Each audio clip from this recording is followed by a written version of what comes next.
अरे काय का कट कर रे यही तो था ना हमारे लिए बनी नो सटा दे जम्बूर अरे हम तो सामान गायब करेंगे अरे हम करेंगे ना एकदम कर देंगे सूत के तो देख जादूगर आ गया। जी हाँ मेरे दोस्त, लड़की को लड़का बनाएगा, लड़का को लड़की बनाएगा। और एक खास बात मेरे दोस्तों, आपके पर्सनल सामान को गायब करके दिखाएगा। तो आइए बिना आपके समय को लेते हुए खेला को चालू करते हैं।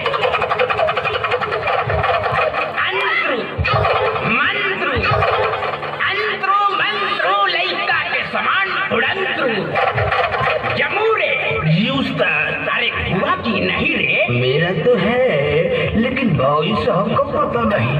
अरे अरे अरे दादा हो साला हमार सामान मिलवा देला साला हमार ऑटो ले लो चौरो ले लो और सामानो गायब कर देला। ए देख लिया चुपचाप से हमार सामान लिया दो न तो बाबू के लगे पे फोन लगाओ तनी रुक जा।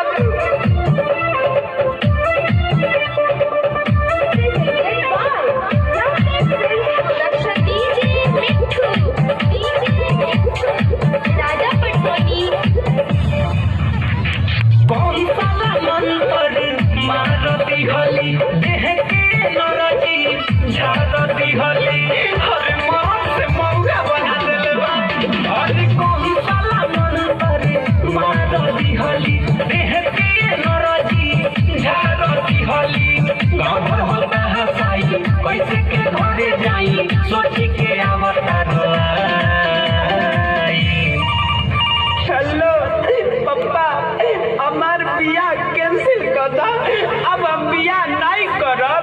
बियाह न करबे? अरे का हम खोल तो बताओ। अरे बाबू सुन के ही सिल कोई तो सगाई जा गरावा सामान देले बट भिलवाई जाने कौन मन पर हम चलाई जा गरावा सामान देले बट भिलवाई सामान बिलवा देले बा। अरे साला पहले तो ई बताओ तो कारी कामा बाप मर दे आयरन या पीपर के गाछ लगे सर्कल देखेला। अरे साला डर होई अपना माई से पटिया। हेलो अरे हमर लाल बाप करे कोइला करे लाल कोइला खाना भी ठीक से ना खइला गइल तो हाल ता जरूरी रला घर में के हुसैना बताइला। सुन भाई रे सर तो सगा में अपना आइल रहनी हटे घाट हमारे साथी बाती हले बचाऊ रया हटा लेके चलती जे पहिले तो कबो ना आई की रे घर से निकल के रे माई। अरे कौन साला जादूगर रे? बात कराओ तो बात कराओ। लो हेलो अरे साला जादूगर चुपचाप से हमरा लड़का के सामान वापस लिया दे ना तो साले है गोजी लेके आवत नहीं मुंह पे डाल के साल गांठ पे निकाल दे। अरे बाबू सुन के सिल कोई तो सगाई जा गरावा सामान देले बट भिलवाई जाने कौन मन पर हम पे चलाई जा गरावा सामान देले बट भिलवाई। अरे खबर बाबू अरे चुप रहो हम अबे आवता नहीं हमरा लाल के का हो गइल राजा पटोली पूछल के पापा हमरा के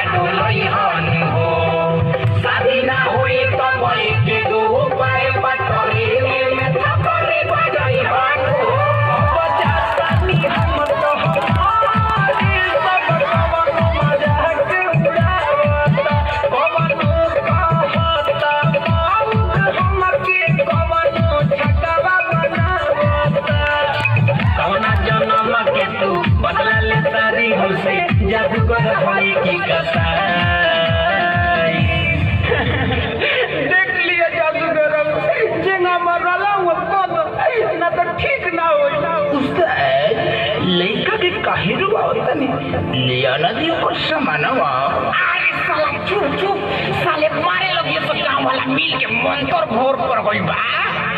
अरे बाबू सुन के